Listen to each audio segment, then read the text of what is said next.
नमस्ते, मैं हूं किशोर अजवाणी। घड़ी इशारा कर रही है 9 बजे रात का वक्त। 100 बात की एक बात का 100 बात की एक बात में आज दिल्ली पुलिस ने कोर्ट में बताया कि संसद में स्मोक अटैक करने के पीछे किसी आतंकी संगठन का हाथ भी हो सकता है, जिसके बाद पुलिस ने आरोपियों को 7 दिन की रिमांड में भेज दिया।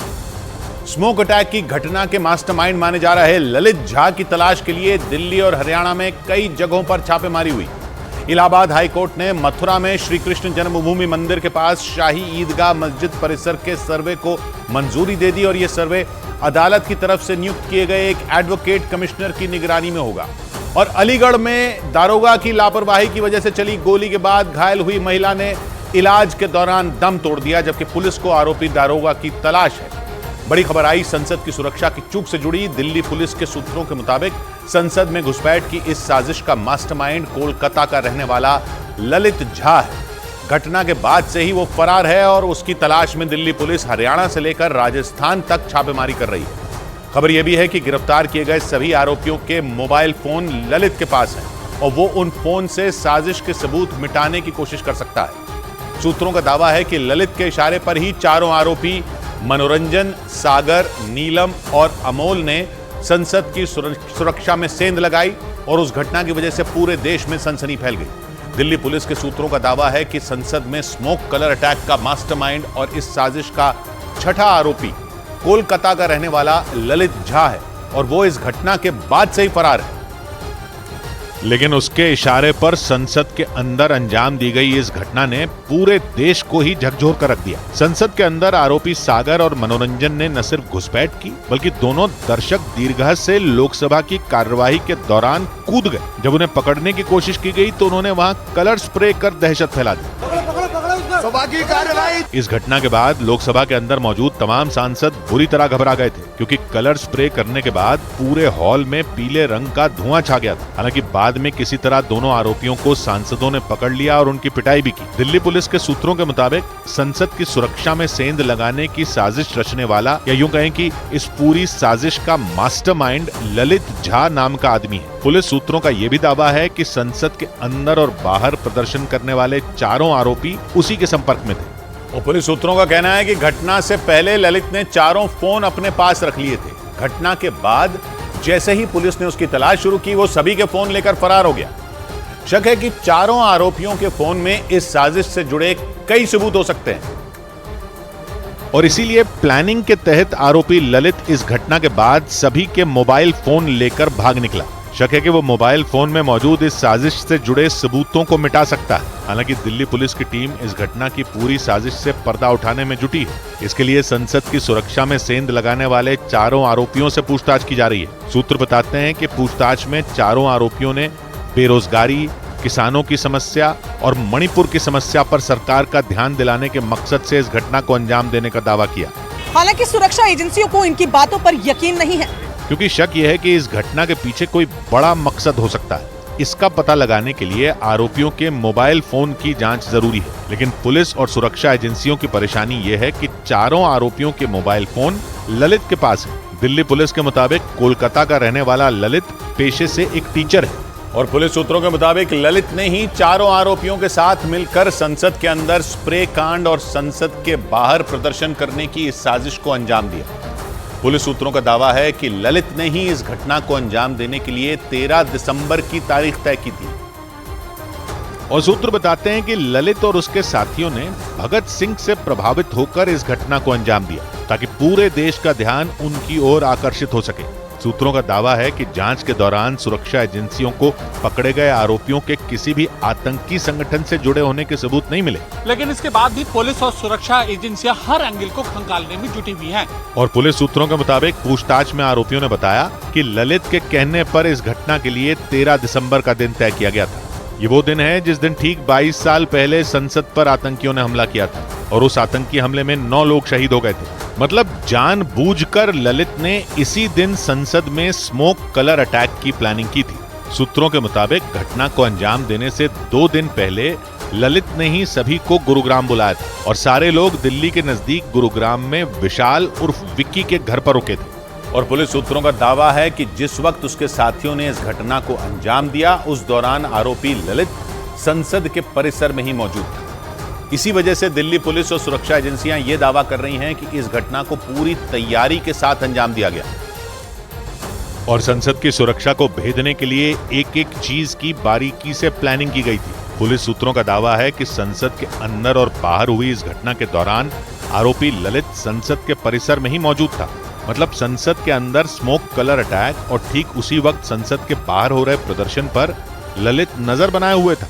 दावा किया जा रहा है कि वो लोगों की भीड़ में छिपा था और संसद के बाहर अपने साथी नीलम और अमोल के प्रदर्शन का वीडियो बना रहा था।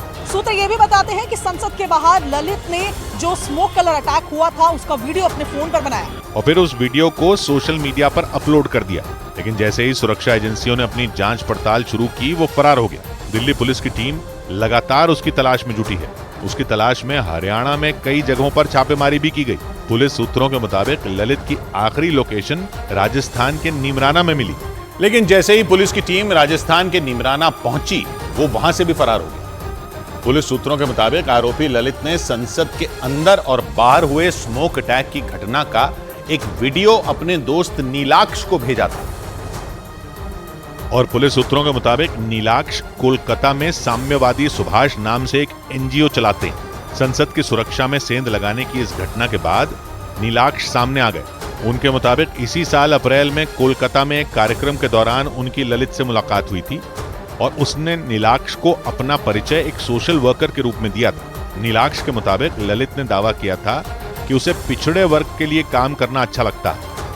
ওনার সাথে আমার পরিচয়টা হয় হচ্ছে একটা ইভেন্টে। আমি একটা ইভেন্টে গিয়েছিলাম সেন্ট্রাল অ্যাভিনিউয়ে। ওনাকে অ্যাপ্রোচ করেছিলাম আমাদের অর্গানাইজেশনে আসার জন্য। তো সেইভাবে ওনার সাথে আমার পরিচয় হয়। सूत्र बताते हैं कि दिसंबर महीने में नीलाक्ष के एनजीओ में एक मीटिंग होनी थी, लेकिन जैसे ही ललित को इसका पता चला तो उसने मीटिंग को 12 दिसंबर से पहले करने की सलाह दी थी। इसी वजह से यह आशंका जताई जा रही है कि ललित काफी वक्त से इस घटना को अंजाम देने की तैयारी में था। सूत्रों के मुताबिक आरोपी ललित ने संसद हमले के तुरंत बाद नीलाक्ष से संपर्क किया। घटना के बाद दोपहर करीब 1 बजे उसने संसद में घुसपैठ का एक वीडियो नीलाक्ष को भेजा था। नीलाक्ष का दावा है कि वो उस समय कॉलेज में थे और इसीलिए उन्होंने वो वीडियो देखा नहीं। और पुलिस सूत्रों का दावा है कि उसने कभी भी नीलाक्ष को अपने बारे में सही जानकारी नहीं दी। सूत्र बताते हैं कि आरोपियों ने संसद की सुरक्षा को भेदने का प्लान करीब 1.5 साल पहले बनाया था। जांच के दौरान इस बात का भी पता चला कि घटना वाले दिन चारों गुरुग्राम से आरोपी ललित के साथ ही दिल्ली आए थे और दिल्ली पुलिस के सूत्रों के मुताबिक इंडिया गेट के पास सभी को कलर स्प्रे बांटे गए थे।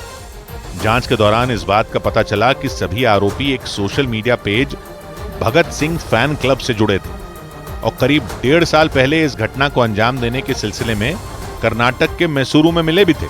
सूत्रों का दावा है कि महाराष्ट्र के लातूर का रहने वाला आरोपी अमोल शिंदे अपने साथ कलर स्प्रे लेकर आया था। उसने महाराष्ट्र के ठाणे जिले के कल्याण से करीब 1200 रुपए में रंगीन धुआं फेंकने वाले 5 कलर स्प्रे लिए थे और उसी कलर स्प्रे का इस्तेमाल आरोपियों ने संसद के अंदर और बाहर किया था। और सूत्रों के मुताबिक इस घटना से 3 दिन पहले यानी 10 दिसंबर को सभी आरोपी अपने अपने राज्यों से दिल्ली के नजदीक गुरुग्राम पहुंचे थे। इसके बाद आरोपियों ने संसद के बाहर मौजूद सुरक्षा व्यवस्था की रेकी भी की थी, जिसका दावा दिल्ली पुलिस ने कोर्ट में भी किया। पुलिस ने चारों आरोपियों को दिल्ली की पटियाला हाउस कोर्ट में पेश किया, जहां से उन्हें 7 दिन की पुलिस रिमांड में भेज दिया गया। हालांकि दिल्ली पुलिस ने कोर्ट से 15 दिन की रिमांड मांगी थी। दिल्ली पुलिस के अधिकारी शाम को अंधेरा होने के बाद कड़ी सुरक्षा के बीच आरोपियों को कोर्ट लेकर पहुंचे। पेशी के दौरान आरोपियों से पत्रकारों ने कुछ सवाल भी पूछे। सबसे आगे चल रहे लड़के मनोरंजन ने साफ कहा कि उन्होंने ये काम किसी और के कहने पर नहीं किया। इसके कहने पे किया। पुलिस ने चारों आरोपियों पर आईपीसी और यूएपीए की सख्त धाराओं में केस दर्ज किया है। इनमें आईपीसी की धारा 186 यानी सरकारी कर्मचारी के काम में रुकावट डालना, धारा 353 यानी सरकारी कर्मचारियों पर हमला करना, धारा 452 यानी बिना इजाजत सरकारी भवन में दाखिल होना, धारा 153 यानी दंगे भड़काने की कोशिश, धारा 34 यानी अपराध के लिए गठजोड़ तैयार करना और धारा 120 यानी आपराधिक साजिश रचना। इनके अलावा यूएपीए यानी अनलॉफुल एक्टिविटीज प्रिवेंशन एक्ट की सख्त धाराएं भी लगाई गई। ये कानून उन अपराधियों पर लगाया जाता है जो देश की संप्रभुता और अखंडता पर खतरा हो। सबसे बड़ी खासियत इस कानून की यह है कि ये अपराध होने से पहले ही आरोपी पर लगाया जा सकता है। यानी अपराध की रोकथाम के लिए ही जांच एजेंसियों को गिरफ्तारी का अधिकार इस कानून के तहत मिल जाता है। और यूएपीए की सख्त धाराएं लगाकर दिल्ली पुलिस ने चारों आरोपियों के खिलाफ कड़ी कार्रवाई कर दी। सबसे अहम बात पुलिस ने कोर्ट में यह कही कि संसद की सुरक्षा में हुई चूक के पीछे किसी आतंकी संगठन का हाथ भी हो सकता है। और पुलिस के मुताबिक यही वजह है कि इस मामले में जांच पूरी होने से पहले कुछ कहना मुश्किल है। पुलिस के मुताबिक घटना में किसी आतंकी संगठन का हाथ हो सकता है। पुलिस ने कोर्ट में यह भी कहा कि जिस प्लानिंग से पूरी घटना को अंजाम दिया गया वो किसी आम आदमी के बस की बात नहीं है। इसीलिए पुलिस को शक है कि इन आरोपियों के पीछे कोई बड़ी ताकत या कोई बड़ा संगठन हो सकता है। दिल्ली पुलिस के मुताबिक वो रिमांड के दौरान आरोपियों को गुरुग्राम और मैसूरू लेकर जाएगी, क्योंकि इन दोनों शहरों का कनेक्शन घटना की प्लानिंग से होने का शक है। इसके अलावा आरोपियों को लखनऊ भी ले जाया जाएगा, जहां से जूते खरीदे गए थे। यही नहीं, आरोपियों को स्मोक बम की जांच के लिए मुंबई भी ले जाया जाएगा।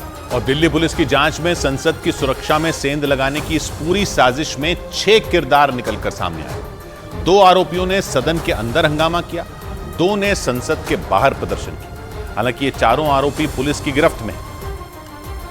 और पुलिस सूत्रों का दावा है कि इस साजिश में 2 और लोग शामिल हैं। इनके नाम हैं ललित झा और विशाल उर्फ विकी। मतलब दिल्ली पुलिस की जांच में संसद की सुरक्षा में सेंध की इस पूरी साजिश में 6 किरदार निकलकर सामने आए। पुलिस फरार ललित को मास्टरमाइंड बता रही है, जबकि विकी और उसकी पत्नी पुलिस की गिरफ्त में। विकी गुरुग्राम के सेक्टर 7 में रहता है और आरोप है कि घटना से पहले ही उसने सभी आरोपियों को अपने घर में ठहराया था।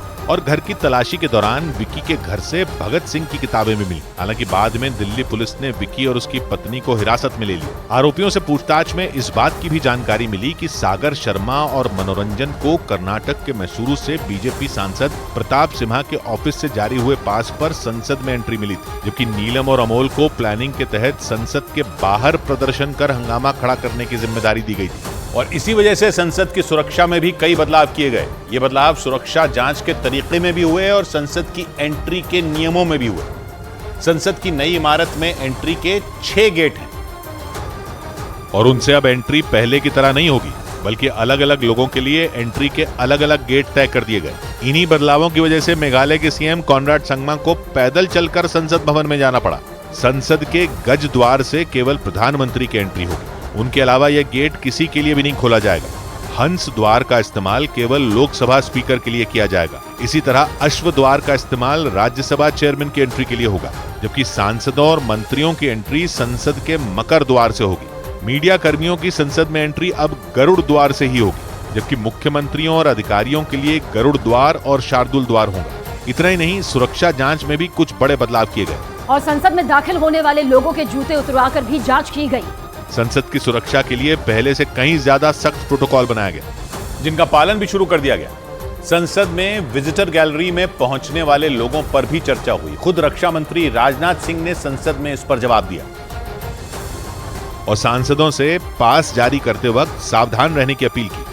ऐसे व्यक्ति को पास न दिया जाए जो जाकर इस प्रकार की अराजक स्थिति संसद भवन के अंदर पैदा कर दे। सुरक्षा में हुई चूक की घटना के बाद से ही संसद को ज्यादा सुरक्षित बनाने पर मंथन हो रहा है।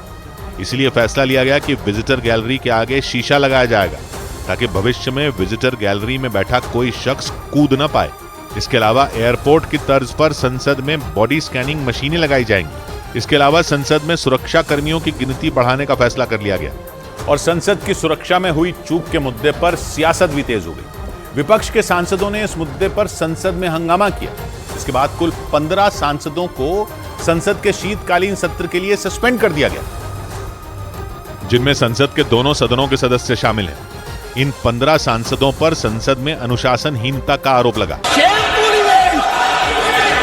हालांकि संसद में हंगामा करने वाले सांसदों की तुलना सरकार ने उन्हीं आरोपियों से की जो एक दिन पहले विजिटर गैलरी से कूदे थे। जो बाहर से आते हैं, अंतर क्या रह गया? जो हमने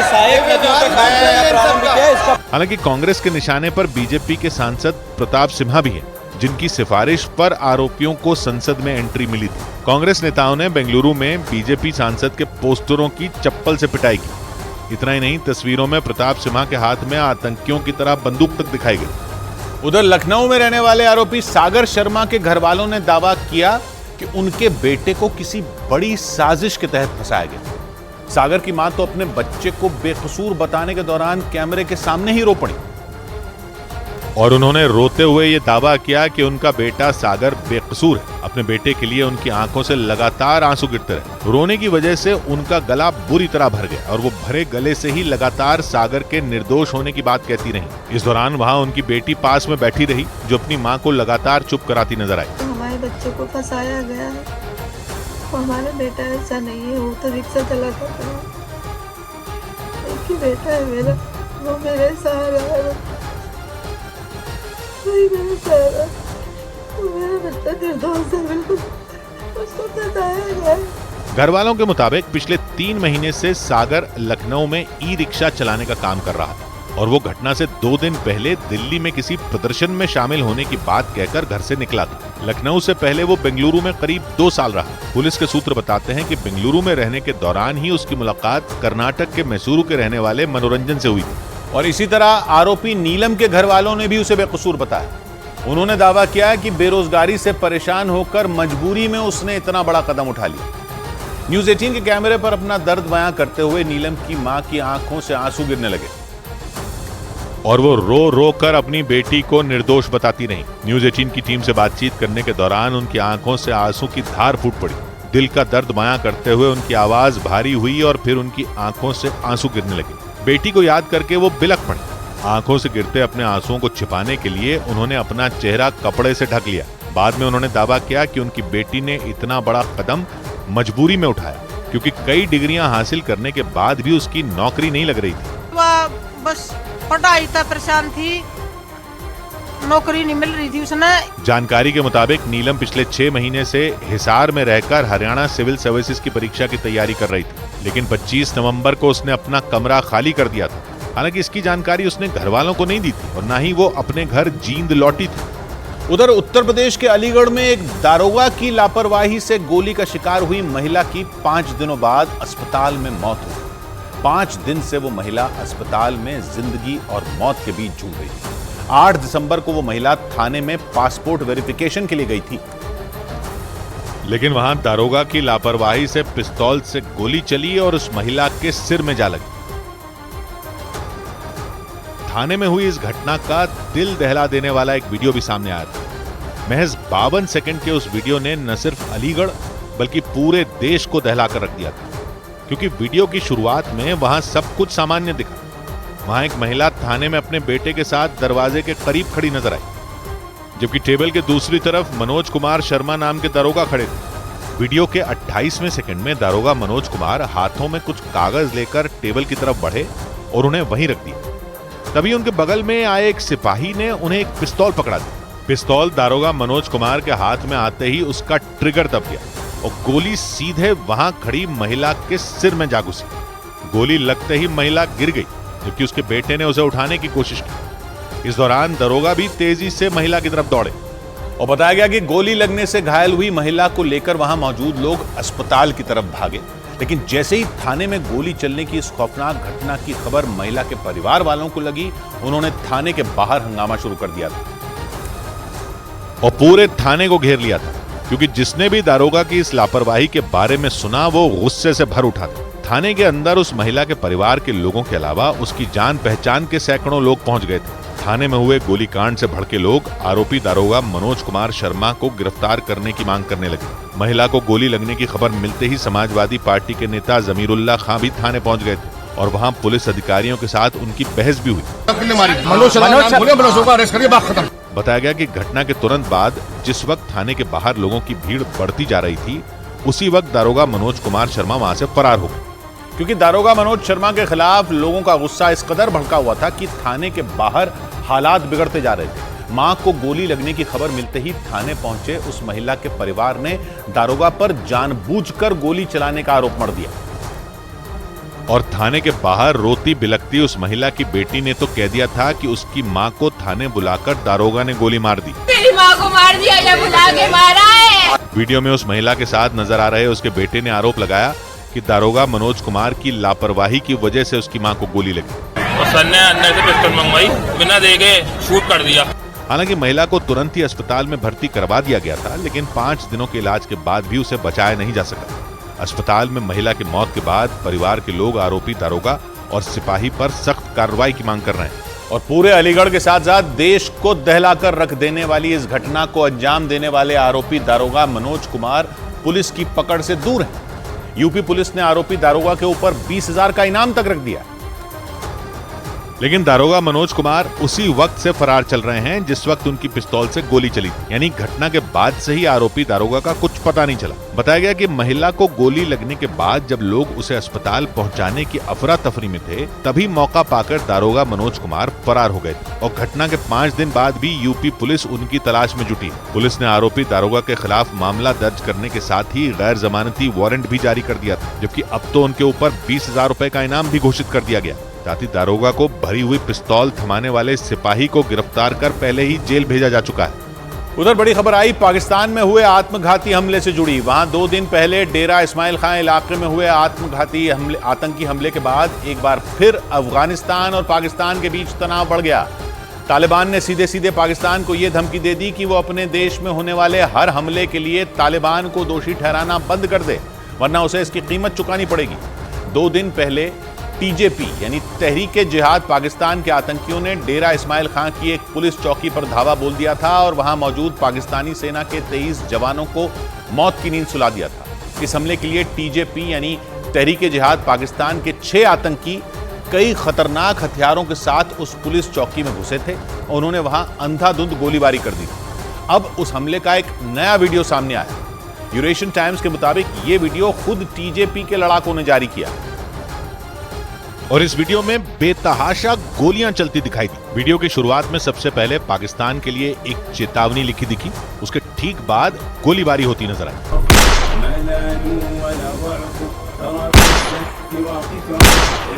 दावा किया गया था कि उस हमले के दौरान पाकिस्तान के कई जवान आधी नींद में मारे गए थे और इस वीडियो में यह साफ दिखाई भी दिया।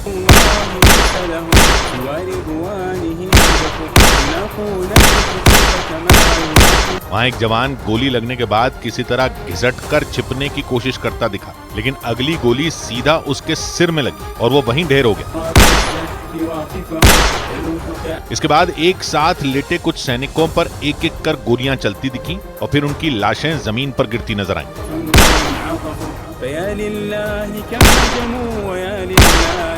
इसके अलावा कुछ जवान आतंकियों पर पलटवार करने के लिए पोजीशन में आते नजर आए, लेकिन इससे पहले कि वो कोई एक्शन ले पाते, आतंकियों ने उन्हें भी गोलियों से छलनी कर दिया। और फिर टीजेपी यानी तहरीके जिहाद पाकिस्तान ने इस भीषण हमले की जिम्मेदारी लेते हुए ये वीडियो जारी कर दिया। हालांकि पाकिस्तान का मानना है कि इस हमले को अंजाम भले ही टीजेपी ने दिया हो, लेकिन यह हमला टीटीपी यानी तहरीके तालिबान पाकिस्तान के कहने पर ही हुआ। मतलब पाकिस्तान ने इस हमले के लिए भी टीटीपी का नाम लेकर सीधे सीधे तालिबान को निशाने पर ले लिया, क्योंकि पाकिस्तान का मानना है कि टीटीपी सिर्फ एक मुखौटा है और उसे आतंक फैलाने के असली ऑर्डर अफगानिस्तान की तालिबान सरकार देती है। मतलब पाकिस्तान का यह आरोप है कि टीटीपी वही करता है जो उसे तालिबान की तरफ से करने के लिए कहा जाता है। और पिछली कुछ घटनाओं के बाद से तो पाकिस्तान सीधे सीधे अपने देश में बढ़ते टीटीपी के आतंक के लिए तालिबान को ही जिम्मेदार बताने लगा है। और इसी वजह से इस हमले में भी पाकिस्तान तालिबान के शामिल होने का शक जताने लगा और दोनों देशों के बीच एक बार फिर तलवारें खिंच गईं। यहां तक कि पाकिस्तान के विदेश मंत्रालय की प्रवक्ता मुमताज जहरा बलोच ने तो ये तक कह दिया कि अफगानिस्तान की सरकार को टीटीपी और बाकी आतंकी संगठनों की अच्छी तरह से जांच करनी चाहिए। मतलब उन्होंने इशारों में यह आरोप लगा दिया कि पाकिस्तान में होने वाली आतंकी घटनाओं के पीछे कोई और नहीं बल्कि तालिबान ही है। और इसी बात ने एक बार फिर तालिबान का पारा चढ़ा दिया। इस बार तो पाकिस्तान के लगाए गए आरोपों पर तालिबान बुरी तरह भड़क गए। उन्होंने पाकिस्तान के कार्यवाहक प्रधानमंत्री अनवर उल हक काकर को ही निशाने पर ले लिया और पाकिस्तान पर हमलावर हो गए। तालिबान ने दो टूक कह दिया कि पाकिस्तान अपने देश में होने वाली हर आतंकी घटना से उनका नाम जोड़ना बंद कर दे, वरना उसे इसका खमियाजा भुगतना पड़ेगा। ऐसा इसलिए क्योंकि पाकिस्तान पहले भी कई बार तालिबान को टीटीपी का संरक्षक बता चुका है। यहाँ तक कि उसने ये चेतावनी भी दी थी कि वो अफगानिस्तान में घुसकर टीटीपी के अड्डे तबाह करने की प्लानिंग में है। और अब जब उसने इस आरोप को दोहराया तो पानी तालिबान के सिर से ऊपर चला गया और उन्होंने उतने ही सख्त लहजे में पाकिस्तान पर पलटवार किया। इस दौरान तालिबान ने ये नसीहत भी दी कि पाकिस्तान को उन पर आरोप लगाने के बजाय अपनी सुरक्षा बढ़ाने पर ध्यान देना चाहिए। हालांकि अफगानिस्तान की सरकार ने 2 दिन पहले हुए आतंकी हमले पर दुख जताया और जांच का भरोसा भी दिया, लेकिन साथ ही ये भी साफ कर दिया कि इस हमले से अफगानिस्तान का कोई लेना देना नहीं है और अगर पाकिस्तान ने दोबारा इस मामले में उसे घसीटने की कोशिश की तो अंजाम बुरा होगा। लेकिन इसी बीच यूरेशियन टाइम्स नाम की वेबसाइट में छपी एक रिपोर्ट में इस आतंकी घटना के तार अमेरिका से भी जोड़ दिए गए। दावा किया गया कि 2 दिन पहले डेरा इस्माइल खां की पुलिस चौकी में जो हमला हुआ उसमें टीजेपी के आतंकियों ने अमेरिकी हथियारों का इस्तेमाल किया और दावा है कि उन्हीं हथियारों के दम पर उन आतंकियों ने वहां मौजूद 23 जवानों को गोलियों से भून डाला। हालांकि ये कोई पहली बार नहीं है जब आतंकियों के पास अमेरिकी हथियार होने की आशंका जताई गई हो। इससे पहले पाकिस्तान के कार्यवाहक प्रधानमंत्री अनवरुल हक काकर ने आरोप लगाया था कि अफगानिस्तान से जाते वक्त अमेरिका के जो हथियार पीछे छूट गए थे, तालिबान ने उन्हें आतंकियों को बेच दिया और उनके मुताबिक उन्हीं हथियारों की मदद से टीटीपी और टीजेपी जैसे आतंकी संगठन पाकिस्तान पर हमले कर रहे हैं। यूरेशियन टाइम्स की रिपोर्ट के मुताबिक डेरा इस्माइल खां पुलिस चौकी पर हुए हमले के दौरान आतंकियों ने नाइट विजन गॉगल्स यानी घुप अंधेरे में शिकार के लिए इस्तेमाल होने वाले चश्मे पहने और फिर स्नाइपर राइफल से जवानों को निशाना बनाया। और इस हमले की जिम्मेदारी लेने वाले आतंकी संगठन टीजेपी ने जो वीडियो जारी किया उस वीडियो में भी वो लड़ाके अंधेरे में एकदम सटीक निशाने लगाते दिखाई दिए। हालांकि अमेरिका पहले ही इस मामले में सफाई दे चुका है। अमेरिका ने साफ कर दिया था कि ना तो उसने किसी आतंकी संगठन को हथियार दिए और ना ही उसके हथियारों को ब्लैक मार्केट में बेचा गया। और पाकिस्तान को जवाब देने के साथ ही अमेरिका ने अफगानिस्तान को भी फटकार लगाई। अमेरिकी सरकार ने अफगानिस्तान की तालिबान सरकार को यह नसीहत दी कि उन्हें अपने देश के आतंकवाद को बढ़ने से रोकना होगा, वरना वहां हालात बिगड़ सकते हैं। अमेरिकी सरकार के प्रवक्ता मैथ्यू मिलर ने इशारों में यह साफ कर दिया कि भले ही अमेरिका अफगानिस्तान से लौट चुका हो, लेकिन अफगानिस्तान के एक एक कोने पर उसकी पैनी नजर आज भी है। इस दौरान उन्होंने तालिबान सरकार को यह संकेत भी दिए कि अगर उन्होंने आतंकियों पर लगाम लगाने के लिए कदम न उठाए तो फिर बात बिगड़ भी सकती है। हालांकि इस दौरान अमेरिका ने पाकिस्तान के लगाए आरोपों का जिक्र नहीं किया, लेकिन ये जरूर साफ कर दिया कि वो किसी भी सूरत में आतंकियों का साथ नहीं देने वाला। इस दौरान मैथ्यू मिलर ने यह दावा भी किया कि अफगानिस्तान में हो रही हर उठापटक पर राष्ट्रपति बाइडेन भी नजर बनाए हुए हैं। मतलब अगर अफगानिस्तान ने आतंकियों को पालने पोसने की कोशिश की तो उसे अमेरिका के गुस्से का सामना भी करना पड़ सकता है। उधर बड़ी खबर आई जयपुर से। राष्ट्रीय राजपूत करनी सेना के प्रमुख सुखदेव सिंह गोगामेड़ी की हत्या में शामिल आरोपी पूजा सैनी पर पुलिस ने शिकंजा कसना शुरू कर दिया। पुलिस को शक है कि जिस जिगाना पिस्तौल से गोगामेड़ी को गोलियां मारी गई थी वो शूटरों तक पूजा सैनी नहीं पहुंचाई थी। पुलिस के मुताबिक पूजा सैनी का पति महेंद्र अब तक फरार है और उसे ही इस हत्याकांड का मास्टरमाइंड माना जा रहा है। हालांकि पूजा सैनी पुलिस की गिरफ्त में है और पुलिस लगातार उसका रिकॉर्ड खंगाल रही है और इसी कड़ी में पुलिस राजस्थान के टोंक में मौजूद पूजा सैनी के घर पहुंची। उसके घर वालों ने बताया कि उन्हें इस बात की कोई जानकारी नहीं थी कि जयपुर में पूजा किस इलाके में रह रही है, किसके साथ रह रही है, वो कहां काम कर रही है। यानी गोगामेड़ी हत्याकांड की अहम कड़ी मानी जा रही पूजा के बारे में उसके घर वालों को कोई जानकारी नहीं थी। लेकिन जब इस मामले में पूजा का नाम सामने आया तो उसके घर वालों के पैरों तले जमीन खिसक गई। मामले की तह तक जाने के लिए पुलिस की एक टीम राजस्थान के टोंक में मौजूद पूजा के घर पहुंची, लेकिन पुलिस तब हैरान रह गई जब उसके घर वालों ने उसके बारे में किसी तरह की कोई भी जानकारी होने से साफ इनकार कर दिया। बोलती थी भाई बेटा तू क्या करती है, कब मम्मी जॉब करती हूँ, पर जॉब कंपनी का नाम नहीं बताती। मतलब घर वालों को इस बात का अंदाजा भी नहीं था कि उनकी बेटी इतनी बड़ी साजिश का हिस्सा हो सकती है। यही वजह रही कि जैसे ही उन्हें पूजा के इस हत्याकांड में शामिल होने का पता चला, उन्होंने उससे सारे रिश्ते तोड़ने का दावा कर दिया। जतरी सजा हो ना, जतरी कम से कम उसको भी तेज दिया वो ना सजा। अब को मर्डर ही कर दिया को पुलिस गवर्नमेंट से आई निवेदन से। आरोपी पूजा सैनी के घर वालों ने यह भी बताया कि वो करीब 5 साल पहले टोंक से जयपुर गई थी। बाद में उसने एयर होस्टेस की ट्रेनिंग लेने के बाद नौकरी करने की बात बताई थी और पुलिस के मुताबिक उसने जयपुर में आकर महेंद्र नाम के शख्स से शादी कर ली। ये वही महेंद्र है जिसने दोनों शूटरों को हथियारों की सप्लाई की थी। पुलिस का मानना है कि महेंद्र और पूजा ने ही उन शूटरों तक जिगाना पिस्तौल पहुंचाई और उसी जिगाना पिस्तौल से सुखदेव सिंह गोगामेड़ी को छलनी कर दिया गया था। आरोप तो यह भी है कि महेंद्र और पूजा ने न सिर्फ शूटरों तक हथियार पहुंचाए बल्कि हत्या से पहले हफ्ते भर तक उनमें एक शूटर नितिन फौजी को अपने घर में छिपाकर भी रखा। राजस्थान पुलिस को यह शक है कि पूजा और महेंद्र दोनों ही लॉरेंस गैंग के लिए काम करते हैं। हालांकि पुलिस ने इस हत्याकांड के बाद पूजा को गिरफ्तार कर लिया था, लेकिन उसका पति महेंद्र बचकर भागने में कामयाब हो गया। और पुलिस सूत्रों का मानना है कि वही इस हत्याकांड की सबसे अहम कड़ी है, क्योंकि माना जाता है कि लॉरेंस गैंग के गुर्गे महेंद्र के पास हथियारों का जखीरा है और उसी ने हत्याकांड को अंजाम देने के लिए शूटर नितिन फौजी को 2 जिगाना पिस्तौल दी थी। सूत्रों के मुताबिक उसके बाद महेंद्र ने ही शूटरों को हत्याकांड वाले दिन अजमेर रोड के पास अपनी कार से पहुंचाया था और उन्हें 50-50 हजार रुपए भी दिए थे। इसके अलावा जांच के दौरान पुलिस को पूजा और महेंद्र के घर से AK-47 राइफल की एक तस्वीर भी मिली थी। शक यह है कि पिछले साल गैंगस्टर राजू ठेहट की हत्या के वक्त इस हथियार को जयपुर लाया गया था और इसी वजह से पुलिस हत्याकांड वाले दिन से ही महेंद्र की तलाश में जुटी है, क्योंकि पुलिस सूत्रों का दावा है कि लॉरेंस गैंग का गुर्गा महेंद्र अपने मोबाइल फोन से शूटर नितिन फौजी की गैंगस्टर रोहित गोदारा से बात करवाता था। जांच में यह बात भी सामने आई कि हत्याकांड को अंजाम देने के लिए शूटर नितिन फौजी 28 नवंबर को ही जयपुर आ गया था और जयपुर आकर वो कहीं और नहीं बल्कि पूजा और महेंद्र के घर पर ही ठहरा था। पुलिस सूत्रों के मुताबिक जिस कमरे में नितिन फौजी रुका था उसका दरवाजा हमेशा बंद रहता था, मतलब न तो नितिन फौजी बाहर आता था और न ही किसी को उस कमरे में जाने की इजाजत थी।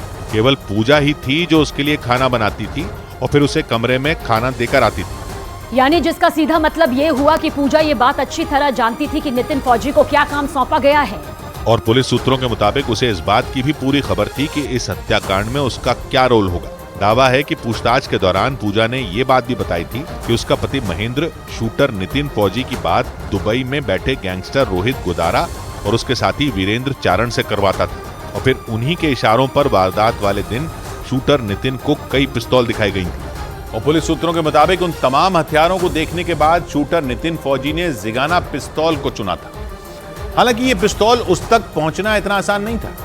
पुलिस सूत्रों का दावा है कि दुबई में बैठे गैंगस्टर रोहित गोदारा ने इस पिस्तौल का इंतजाम करने की जिम्मेदारी महेंद्र को दी थी और सूत्रों के मुताबिक इस साजिश में हथियारों को शूटरों तक पहुंचाने के काम में पूजा भी बराबर की भागीदार थी। सूत्रों का दावा है कि हत्याकांड को अंजाम देने के लिए शूटर नितिन फौजी ने 3 जिगाना पिस्तौल महेंद्र से ली थी। इनमें 2 पिस्तौल उसने अपने पास रखी और एक अपने साथी रोहित राठौड़ को दी थी। सिद्धू मूसेवाला और अतीक अहमद हत्याकांड में भी जिगाना पिस्तौल का ही इस्तेमाल किया गया था, क्योंकि तुर्की में बनी ये पिस्तौल एक बार में बिना रुके 15 गोलियां दाग सकती है।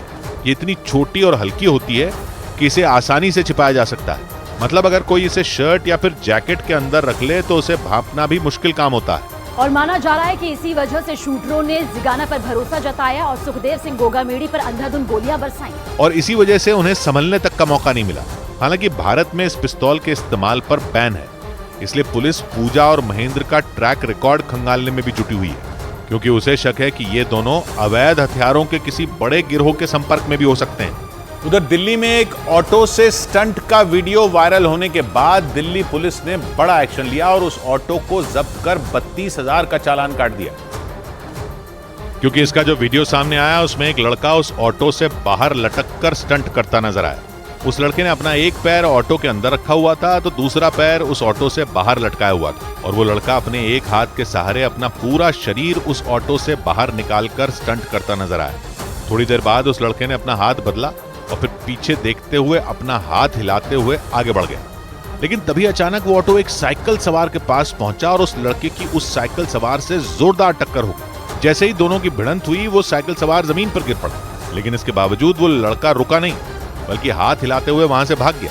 उसके बाद वहां खड़े लोग आगे आए और उस साइकिल सवार को उठाया। हालांकि गनीमत यह रही कि उस साइकिल सवार को ज्यादा चोट नहीं आई, लेकिन इस स्टंट का वीडियो वायरल होने से उस ऑटो से स्टंट करने वाले की मुश्किल बढ़ गई, क्योंकि करीब 2 दिन की छानबीन के बाद दिल्ली पुलिस ने आखिरकार उस ऑटो का पता लगा लिया और उस ऑटो को जब्त कर उस पर 32,000 का जुर्माना लगा दिया।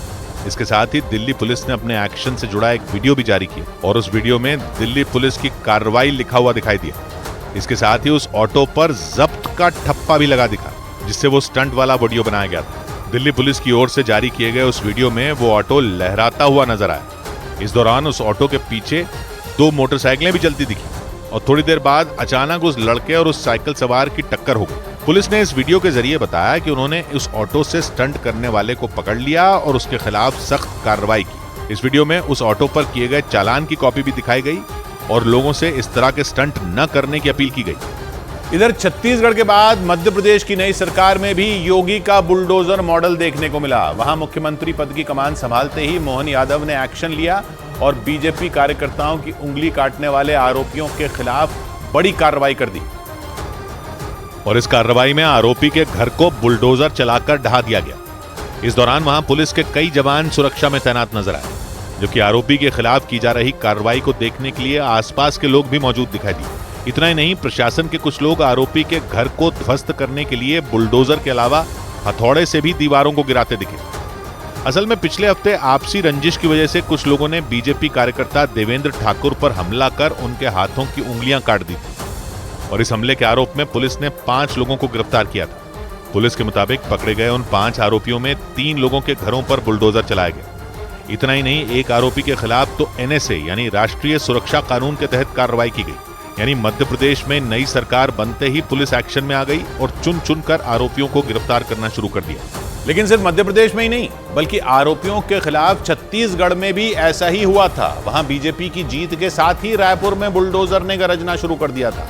वहां प्रशासन ने शराब की कई अवैध ठिकानों पर कार्रवाई कर दी थी और इस कार्रवाई के दौरान बुलडोजर चलाकर शराब की कई अवैध दुकानों को ध्वस्त कर दिया गया था। यानी छत्तीसगढ़ में भी नई सरकार के ऐलान के साथ ही अपराधियों पर लगाम लगाने के लिए उत्तर प्रदेश की तरह प्रशासन ने एक्शन लेना शुरू कर दिया था। और इसके बाद एक एक कर शराब के अवैध ठिकानों पर बुलडोजर चलाया गया।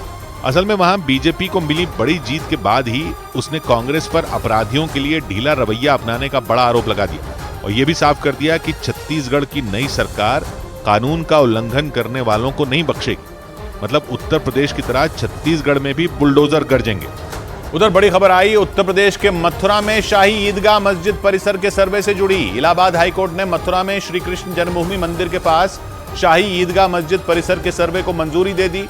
हाईकोर्ट ने अदालत की निगरानी में एक एडवोकेट कमिश्नर की नियुक्ति की मांग स्वीकार कर ली। हालांकि सर्वे की तारीख और एडवोकेट कमिश्नर कौन होगा इस पर फैसला आना बाकी है, लेकिन इलाहाबाद हाईकोर्ट की मंजूरी के बाद मथुरा में शाही ईदगाह मस्जिद परिसर के सर्वे का रास्ता साफ हो गया।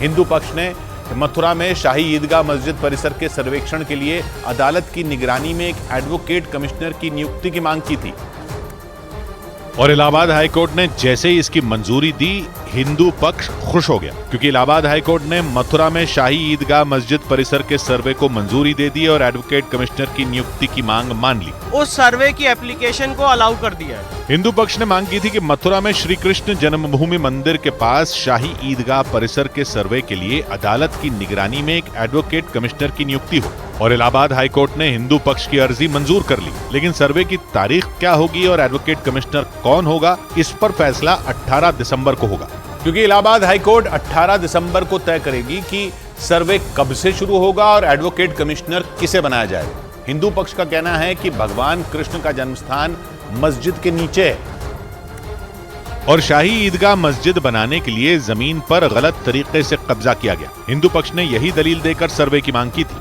और इस जमीन में 2 एकड़ में गलत ढंग से शाही ईदगाह मस्जिद ने कब्जा कर लिया है और जहां पे कंस का कारागार था वहीं पे उन्होंने मस्जिद निर्माण कर दिए। इससे पहले अयोध्या में विवादित ढांचे का भी ASI सर्वे करवाया गया था और वाराणसी की ज्ञानवापी मस्जिद में भी ASI सर्वे को मंजूरी मिल चुकी है और अब मथुरा में शाही ईदगाह मस्जिद परिसर में सर्वे का रास्ता साफ हो गया, क्योंकि हिंदू पक्ष ने दलील दी कि शाही ईदगाह मस्जिद में हिंदू मंदिर के बहुत सारे चिन्ह और प्रतीक हैं और वास्तविक स्थिति जानने के लिए ASI सर्वे जरूरी है।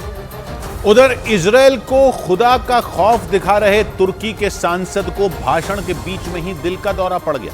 इस घटना का डरा देने वाला एक वीडियो सोशल मीडिया पर वायरल हो गया। उसे देखकर लोगों की सांसें थम गई, क्योंकि जो वीडियो सामने आया उसमें सांसद हसन बितमाज तुर्की की संसद में भाषण देने के दौरान ही अचानक बेहोश होकर नीचे फर्श पर गिरते नजर आए। और इसके बाद तो जैसे वहां अफरा तफरी मच गई। वहां तैनात सुरक्षा कर्मी और सदन में बैठे दूसरे सांसद अपनी सीट से उठकर उनकी तरफ भागते हुए दिखाई दी। असल में हमास से छिड़ी जंग में शुरुआत से ही तुर्की इजराइल का विरोध जता रहा और इसीलिए वो सांसद भी गाजा में हो रही इजराइल की कार्रवाई के खिलाफ संसद में भाषण दे रहे थे। बताया गया कि दिल का दौरा पड़ने से कुछ देर पहले ही वो खुदा के खौफ की बात कर रहे थे। उन्होंने बयान दिया कि गाजा में बेकसूर लोगों पर हमले करने वाले इजराइल को खुदा के खौफ से डरना चाहिए। तुर्की के वो सांसद भाषण खत्म होते ही अचानक गिर गए। इतना ही नहीं, उन्होंने तो इजराइल को हत्यारा तक बता दिया, क्योंकि सामने आए उस वीडियो में वो जिस जगह पर खड़े होकर भाषण देते दिख रहे थे वहां एक पोस्टर रखा था और उसमें बड़े अक्षरों में कातिल इजराइल लिखा नजर आया। मतलब कि तुर्की के उस सांसद ने अपने राष्ट्रपति रजब तैयब एर्दोगान के सुर में सुर मिला लिया, क्योंकि ये पहली बार नहीं है जब तुर्की के नेता ने इजराइल को हत्यारा करार दिया। इससे पहले वहां के राष्ट्रपति रजब तैयब एर्दोगान ने तो बेनिमिन नेतन्याहू को आतंकी तक कह दिया था और इजराइल को आतंकी देश बता दिया था। जबकि 7 अक्टूबर को इजराइल पर हुए भीषण हमलों के बाद तुर्की के राष्ट्रपति रजब तैयब एर्दोगान ने हमास को आतंकी संगठन मानने से इनकार कर दिया था। एर्दोगान के मुताबिक हमास कोई आतंकी संगठन नहीं है, बल्कि हमास एक ऐसा संगठन है जो अपनी जमीन और वहां के लोगों को बचाने के लिए संघर्ष कर रहा है। इस बीच तुर्की के उस सांसद ने भी इजराइल के खिलाफ विरोध जताकर अपनी मंशा जाहिर कर दी और इससे ये माना जा रहा है कि तुर्की के दूसरे नेता भी एर्दोगान के नक्शे कदम पर चल रहे हैं। यानी तुर्की पूरी तरह से इजराइल को घेरने में जुटा है, क्योंकि कुछ दिन पहले ही एर्दोगान ने हमास से जंग खत्म होने के बाद इजराइल के प्रधानमंत्री बेनिमिन नेतन्याहू पर युद्ध अपराध के तहत मुकदमा चलाने की मांग की थी। उधर बड़ी खबर आई दक्षिणी गाजा में चल रहे इजराइल के ऑपरेशन से जुड़ी। दक्षिणी गाजा में इजराइल और हमास के लड़ाकों का आमना सामना हो गया। इजराइल की सेना ने दावा किया कि उसने हमास के कई लड़ाकों का एनकाउंटर किया। इजराइल ने जानकारी दी कि इस जंग में उसे भी नुकसान हुआ और दक्षिणी गाजा में जंग शुरू होने के बाद उसके 100 से ज्यादा सैनिकों को जान गंवानी पड़ी। लेकिन इजराइल के मुताबिक उसने हमास को इससे ज्यादा नुकसान पहुंचाया, क्योंकि इजराइल की सेना दक्षिणी गाजा और उसके आसपास के इलाकों में हमास की हर हरकत पर नजर रख रही है। इन इलाकों में गाजा का शुजाइया इलाका भी शामिल है, क्योंकि शुजाइया इलाके में हमास के कई खतरनाक लड़ाके छिपकर बैठे हैं और इन लड़ाकों को इजराइल की सेना की अलग अलग टुकड़ियां उनके ठिकानों में घुसकर मार रही हैं। शुजाइया इलाके में तो याहलोम यूनिट के बाद इजराइल की गोलानी ब्रिगेड मैदान में उतर आई। इस यूनिट के लड़ाकों ने गोलियां भी चलाईं और बम भी दागे। गोलानी ब्रिगेड की हमास ठिकाने पर बमबारी का ये वीडियो इजराइल की सेना ने जारी किया। इसमें गोलानी ब्रिगेड के लड़ाके दूर से एक इमारत में छिपे लड़ाकों पर फायरिंग करते नजर आए। इजराइल की सेना ने जानकारी दी कि गोलानी ब्रिगेड करीब 1 हफ्ते से शुजाइया में दुश्मन से लड़ रही है और इस ब्रिगेड का मकसद शुजाइया में हमास के पूरे ढांचे को ध्वस्त करना है। यही वजह रही कि गोलानी ब्रिगेड शुजाइया इलाके के कस्बों में घुसी, क्योंकि इजराइल ने बताया कि शुजाइया के कस्बे में हमास का बहुत बड़ा नेटवर्क है और इसी नेटवर्क को तोड़ने के लिए गोलानी ब्रिगेड ने वहां छापे मारे। इस दौरान गोलानी ब्रिगेड की हमास लड़ाकों से मुठभेड़ भी हुई और दोनों तरफ से कई राउंड फायरिंग हुई। मुठभेड़ के इस वीडियो में दिखा कि सैनिकों के गोलियां चलाते समय ही पीछे से टैंक भी आगे बढ़े और इन्हीं टैंकों ने एक झटके में हमास के ठिकाने को धुआं कर डाला। गोलीबारी के बीच ही इजराइल के सैनिक दौड़ते हुए टारगेट के बिल्कुल नजदीक पहुंच गए। इस दौरान उन्होंने कई राउंड फायरिंग की। फायरिंग करते करते ये सैनिक अपने लक्ष्य के बहुत नजदीक पहुंच गए और धमाके की आवाज के बीच खंडहर में बदल चुके हमास के ठिकाने में दाखिल हो गए। वहां की हालत ऐसी थी कि दिन के उजाले में भी अंदर अंधेरा था और इसीलिए इजराइल के सैनिकों को टॉर्च जलाकर वहां खोजबीन करनी पड़ी। ये पूरा वीडियो इजराइल के सैनिकों के हेलमेट पर लगे कैमरे में रिकॉर्ड हुआ और इसके आधार पर दावा किया गया कि इजराइल की सेना ने गाजा में हमास के नेटवर्क और लड़ाकों दोनों को जबरदस्त नुकसान पहुंचाया। इस काम की जिम्मेदारी इजराइल ने गाजा में जंग लड़ने में माहिर टुकड़ियों को दी और गोलानी ब्रिगेड को अपने मिशन का हिस्सा बनाया। इस टुकड़ी को खास तौर पर गाजा में जंग लड़ने के लिए ही बनाया गया था और इस वक्त गोलानी ब्रिगेड वही कर रही है। इजराइल की गोलानी ब्रिगेड पैदल सैनिकों की टुकड़ी है और इस टुकड़ी ने 1948 के बाद कई युद्ध लड़े। 1956 की जंग में गोलानी ब्रिगेड जॉर्डन, लेबनान और मिस्र से भिड़ गई थी। लेबनान और इजराइल की पहली जंग में भी गोलानी ब्रिगेड की बड़ी भूमिका रही और अब ये ब्रिगेड हमास के खिलाफ इजराइल की सबसे बड़ी जंग का हिस्सा बन चुकी है और दक्षिणी गाजा के पास शुजाइया इलाके में जंग लड़ रही है। शुजाइया इलाका हमास के अहम ठिकानों में एक माना जाता है और गाजा की सलाल दीन सड़क के आसपास फैला हुआ है। सलाल दीन सड़क उत्तरी और दक्षिणी गाजा को जोड़ती है और इजराइल ने दावा किया कि उसके सैनिक इस हिस्से में भी सक्रिय हैं और इजराइल ने वहां हमास की कमर तोड़कर रख दी। दक्षिणी गाजा में तो आमने सामने की लड़ाई हो रही है और इजराइल के सैनिक हमास लड़ाकों को ढूंढ कर उनका इनकाउंटर कर रहे हैं और दक्षिणी गाजा में जमीन पर सीधी लड़ाई चल रही है। इजराइल की सेना ने अपने दावे का सबूत भी दिया और एक वीडियो जारी किया। ये वीडियो देखकर लगा कि सामने कोई एक्शन फिल्म चल रही है। वीडियो में इजराइल के सैनिक हमास के एक ठिकाने को घेरते दिखे। इजराइल के कुछ सैनिक भागते हुए एक मकान में दाखिल हुए। ये मकान कई जगह से टूटा फूटा था और इजराइल के सैनिक गोलियों और धमाके की आवाज के बीच दौड़कर मकान के अंदर गए। इजराइल की सेना ने दावा किया कि ये वीडियो दक्षिणी गाजा के खान यूनिस इलाके का है और इजराइल के सैनिक खान यूनिस में हमास के लड़ाकों का एनकाउंटर कर रहे हैं, क्योंकि खान यूनिस दक्षिणी गाजा का वो इलाका है जहां एक दो नहीं बल्कि हमास के कई कमांडरों का ठिकाना है। और वीडियो में दिखाया गया ऑपरेशन भी हमास कमांडरों की तलाश में ही चलाया गया। वीडियो में दिखा कि जैसे ही इजराइल के सैनिक मकान में दाखिल हुए, उन्हें अंदर से कुछ आवाजें सुनाई दी और उन्हीं आवाजों को सुनकर इजराइल के एक सैनिक ने पहले अंदर बम फेंका और जैसे ही धमाका हुआ उसने ताबड़तोड़ गोलियां चलानी शुरू कर दी।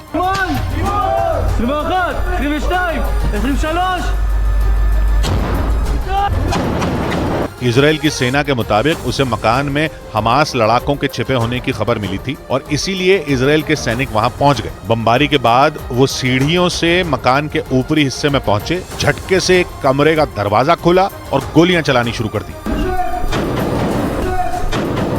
इजराइल की सेना हमास के लड़ाकों को बचने का मौका नहीं देना चाहती थी, इसलिए उसने मकान को घेर रखा था और इजराइल के कई सैनिकों ने दूर से मकान पर निशाना साध रखा था, क्योंकि उन्हें यह नहीं पता था कि मकान में कितने लोग हैं और कहां-कहां छिपे हैं। इसीलिए इजराइल के कुछ सैनिकों ने मकान के अंदर घुसकर हमला किया और कुछ सैनिकों ने दूर के एक मकान से हमास लड़ाकों पर निशाना साधा।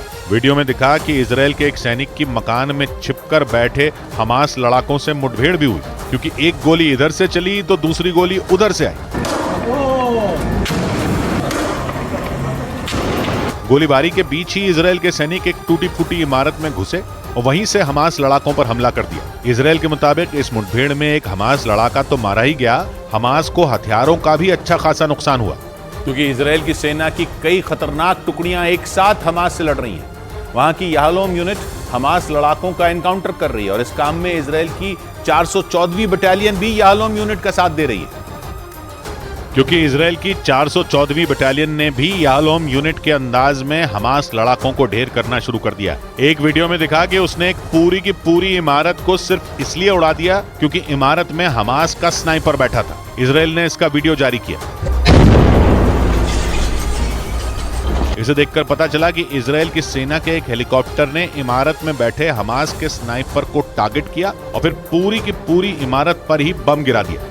लेकिन आमने सामने की लड़ाई में हमास ने भी इजराइल को तगड़ा जवाब दिया और इजराइल को जवाब देने का वीडियो जारी किया। यानी इजराइल और हमास में जमीन पर चल रही लड़ाई के साथ वीडियो जारी करने की भी होड़ लगी, क्योंकि इजराइल की सेना का वीडियो आने के कुछ ही घंटों के अंदर हमास ने भी दक्षिणी गाजा में पलटवार का वीडियो जारी कर दिया। या यूं कहें कि हमास ने वीडियो के जरिए दुनिया को बताया कि वो इजराइल के आगे सीना तान कर खड़ा है, क्योंकि वीडियो में हमास के लड़ाकों ने केवल इजराइल के टैंक ही नहीं उड़ाए बल्कि इजराइल के सैनिकों को भी टारगेट किया। उन्होंने सामने की इमारत में खड़े इजराइल के एक सैनिक को निशाना बनाया और पूरी की पूरी इमारत को ही उड़ा दिया।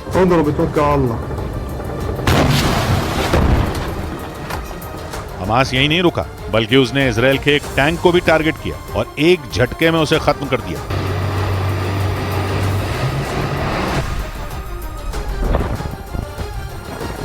यही नहीं, वीडियो के अगले ही हिस्से में हमास लड़ाके दौड़ते हुए इजराइल के सैनिकों पर फायरिंग करते दिखे। उन्होंने कई राउंड फायरिंग की। यह सिलसिला इतनी देर तक चला कि पूरा का पूरा इलाका गोलियों की तड़तड़ाहट से गूंज उठा।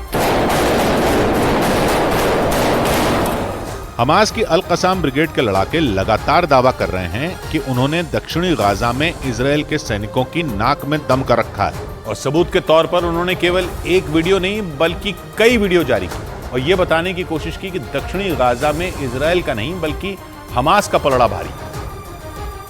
और हमास के नए वीडियो में भी अल कसाम ब्रिगेड ने यही दिखाने की कोशिश की, क्योंकि उसका एक लड़ाका कंधे पर रॉकेट लॉन्चर लेकर खड़ा हो गया और बिल्कुल सामने खड़े होकर उसने रॉकेट दाग दिया। उस हमास लड़ाके ने आगे भी यही किया। वो धीरे धीरे आगे बढ़ा और सबसे पहले एक टैंक को टारगेट करके उड़ाया। इसके बाद इजराइल के एक और टैंक का नंबर आया और अंत में उस हमास लड़ाके ने रॉकेट लॉन्चर से दरवाजा खोला और रॉकेट दाग दिया। हमास ने दावा किया कि उसके लड़ाके इसी तरह से इजराइल के टैंक तबाह कर रहे हैं और उसने इजराइल के कई सैनिकों की भी जान ले ली और खुद इजराइल ने भी माना कि दक्षिणी गाजा में जंग शुरू होने के बाद उसके 100 से ज्यादा सैनिकों की मौत हो चुकी है। यानी हमास से जंग में इजराइल का भी नुकसान हो रहा है, क्योंकि इजराइल की सेना ने बयान जारी किया कि जंग के 68वें दिन उसके 10 सैनिकों की मौत हुई और ये गाजा में जंग के दौरान इजराइल का अब तक का सबसे बड़ा नुकसान है। यानी जंग में केवल हमास के लड़ाके नहीं मर रहे, बल्कि इजराइल के सैनिकों की भी जान जा रही है। इजराइल की सेना के मुताबिक केवल दक्षिणी गाजा में जंग के दौरान उसके 100 से ज्यादा सैनिकों की जान जा चुकी है। लेकिन इजराइल जंग रोकने के लिए तैयार नहीं है और वहां के विदेश मंत्री ने तो ये तक कह दिया कि इजराइल युद्ध लड़ता रहेगा, फिर चाहे उसे अंतर्राष्ट्रीय समर्थन मिले या न मिले। यही नहीं, नेतन्याहू का बयान आया कि हमास के अंत तक वो जंग लड़ेंगे और किसी अंतर्राष्ट्रीय दबाव में नहीं आएंगे। उधर ईरान ने अपने एक ताकतवर ड्रोन को खतरनाक मिसाइल से लैस करके इजराइल की मुश्किलें बढ़ा दी। गाजा में बम बरसा रहे इजराइल को उसका कट्टर दुश्मन ईरान कई बार अंजाम भुगतने की धमकी दे चुका है और जंग में इजराइल के खिलाफ हमास का समर्थन करने वाला ईरान अपनी सैन्य ताकत भी तेजी से बढ़ा रहा है। ऐसा इसलिए क्योंकि माना जा रहा है कि इजराइल के खिलाफ किसी भी कार्रवाई से पहले ईरान अपनी तैयारियों को चाक चौबंद कर लेना चाहता है। इसी बीच ईरान के मीडिया ने दावा किया कि वहां की सेना ने अपने घातक ड्रोन कर्रार को विध्वंसक मिसाइल मजीद से लैस कर दिया और उसकी वजह से ईरान के ये ड्रोन पहले से भी ज्यादा खतरनाक हो गए। यानी ईरान के कर्रार ड्रोन ने निगरानी के साथ साथ अब दुश्मन पर भीषण हमला करने की ताकत भी हासिल कर ली। ईरान का दावा है कि हवा से हवा में मार करने वाली उसकी मजीद मिसाइल 8 किलोमीटर की दूरी पर मौजूद दुश्मन को पलक झपकते ही तबाह कर सकती है और माना जा रहा है कि इस खतरनाक मिसाइल को कर्रार ड्रोन से लैस करके ईरान ने इजराइल के लिए खतरा बढ़ा दिया, क्योंकि ईरान का यह ड्रोन लंबी दूरी तक उड़ान भरने के लिए जाना जाता है और अपने साथ बड़े पैमाने पर गोला बारूद भी ले जा सकता है। ईरान के मीडिया के मुताबिक कर्रार ड्रोन ईरान के दूसरे ड्रोन के मुकाबले आकार में काफी बड़ा है। इसकी लंबाई 13 फीट और चौड़ाई 8 फीट से ज्यादा है और इसकी वजह से इसमें हथियारों को रखने के लिए ढेर सारी जगह मिल जाती है। ये अपने साथ करीब 250 किलो वजनी गोला बारूद और मिसाइल लेकर उड़ान भर सकता है। हालांकि ईरान चाहकर भी इस ड्रोन की मदद से अपनी सरहद से इजराइल पर सीधा वार नहीं कर सकता, क्योंकि उसका कर्रार ड्रोन करीब 1000 किलोमीटर की दूरी तक ऑपरेशन को अंजाम देने में सक्षम है, जबकि इजराइल और ईरान के बीच करीब 2300 किलोमीटर लंबा फासला है। ऐसे में आशंका जताई गई कि ईरान मिसाइल से लैस उस ड्रोन को हिजबुल्लाह जैसे चरमपंथी संगठनों को दे सकता है और वो इनके जरिए इजराइल पर हमले कर सकते हैं, क्योंकि ईरान की कई चेतावनियों के बाद भी इजराइल की सेना गाजा पर हमले रोकने को तैयार नहीं दिख रही, बल्कि उत्तरी गाजा के बाद दक्षिणी गाजा पर भी इजराइल की सेना चौतरफा हमले कर रही है। इजराइल ने वहां हमास के सैकड़ों ठिकानों को मिट्टी में मिलाने का दावा किया, लेकिन ईरान ये आरोप लगाता आया है कि इजराइल की फौज गाजा में बेगुनाह लोगों पर जुल्म ढा रही है और इसी वजह से ईरान इजराइल को कई बार गाजा में हमले रोकने की चेतावनी दे चुका है। 2 रोज पहले तो ईरान के विदेश मंत्री ने इजराइल को अंजाम भुगतने की धमकी तक दे डाली और दावा किया कि अगर इजराइल ने जल्द ही गाजा पर हमले नहीं रोके तो जंग की आग पूरे पश्चिम एशिया में फैल जाएगी। हालांकि ईरान से लगातार मिल रही धमकियों के बावजूद इजराइल ने गाजा से अपने पैर पीछे नहीं खींचे। इसी बात से ईरान भड़का हुआ है। दावा किया गया कि इजराइल को सबक सिखाने के लिए ईरान हिजबुल्लाह और हूथी लड़ाकों को मिसाइलों से लैस ड्रोन समेत कई खतरनाक हथियार सप्लाई कर सकता है, क्योंकि माना जा रहा है कि ईरान इजराइल के साथ सीधी जंग लड़ने का जोखिम नहीं मोल लेना चाहता और ऐसा इसलिए क्योंकि ईरान ये बात अच्छी तरह जानता है कि अगर उसने इजराइल पर धावा बोला तो इजराइल का दोस्त अमेरिका भी उसकी मदद के लिए जरूर आएगा और इजराइल और अमेरिका से एक साथ भिड़ना ईरान के बूते की बात नहीं। दावा किया गया कि इसीलिए ईरान ने इजराइल पर पीठ पीछे से वार करने की तैयारी कर ली। आशंका जताई गई कि ईरान मिसाइल से लैस अपने कर्रार ड्रोन समेत कई खतरनाक हथियार हिजबुल्लाह और हूथी लड़ाकों को दे सकता है, क्योंकि इजराइल पर हमास के हमले के बाद से ही ईरान समर्थित इन दोनों चरमपंथी गुटों ने इजराइल की नाक में दम कर रखा है। हिजबुल्लाह के लड़ाके लेबनान से उत्तरी इजराइल पर बम बरसा रहे हैं, तो यमन में मौजूद हूथी लड़ाकों ने लाल सागर में इजराइल के जहाजों का निकलना दूभर कर दिया है। ऐसे में अगर उनके हाथ 1000 किलोमीटर की दूरी तक मिसाइल हमला करने वाले ड्रोन लग गए तो इजराइल का कोई भी इलाका खतरे से खाली नहीं रहेगा। उधर अरब के मीडिया ने दावा किया कि इजराइल की खुफिया एजेंसी मोसाद के डर से हमास चीफ इस्माइल हानिया कतर छोड़कर भाग चुका है। खबरों के मुताबिक इस्माइल हानिया ने कतर में ही अपना ठिकाना बना रखा था, लेकिन अब कहा जा रहा है कि वो कतर छोड़कर किसी और जगह पहुंच गया। क्योंकि इजराइल की खुफिया एजेंसी मोसाद के निशाने पर इस वक्त जो सबसे बड़ा चेहरा है वो हानिया का ही है।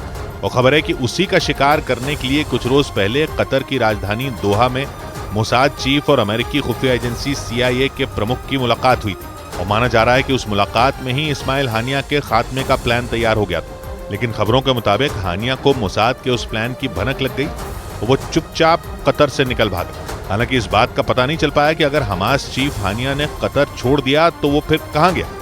लेकिन कहा जा रहा है कि वो कहीं भी चला जाए मोसाद के जासूस उसे नहीं छोड़ेंगे, क्योंकि इजराइल की खुफिया एजेंसी मोसाद पूरी दुनिया में चुपचाप अपने दुश्मनों का खात्मा करने के लिए जानी जाती है।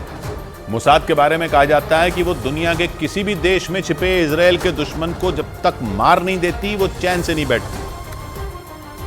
और हमास का चीफ इस्माइल हानिया भी इस बात को अच्छी तरह समझता है। खतरा तब और बढ़ गया जब नेतन्याहू ने खुलेआम यह ऐलान कर दिया कि इजराइल पर हमला करने वाले दुनिया में कहीं भी छिपे हों उन्हें ढूंढ कर मार दिया जाएगा। और इस काम में उनकी खुफिया एजेंसी मोसाद माहिर है। वो पहले भी ऐसे कई खतरनाक ऑपरेशन को अंजाम दे चुकी है। 1972 में म्यूनिक ओलंपिक्स में इजराइल के 11 खिलाड़ियों की हत्या के बाद मोसाद के चलाए गए रैथ ऑफ गॉड ऑपरेशन की चर्चा तो आज भी होती है।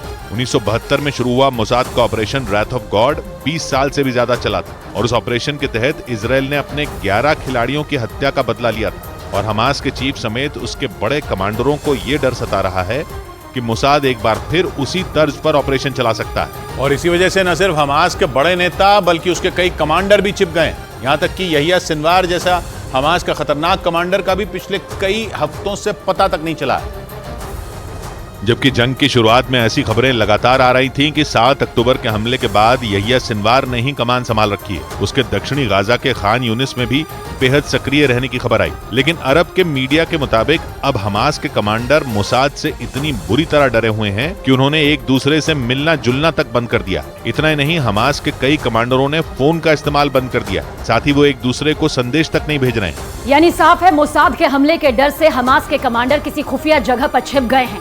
हालांकि माना यही जा रहा है कि मोसाद अपने ऑपरेशन को अंजाम देकर ही रहेगा, क्योंकि खबर है कि वो सिर्फ कतर ही नहीं लेबनान और तुर्की में भी ऑपरेशन को अंजाम देने की तैयारी कर रहा है, क्योंकि माना जा रहा है कि वहां भी हमास के नेता छिपे हो सकते हैं।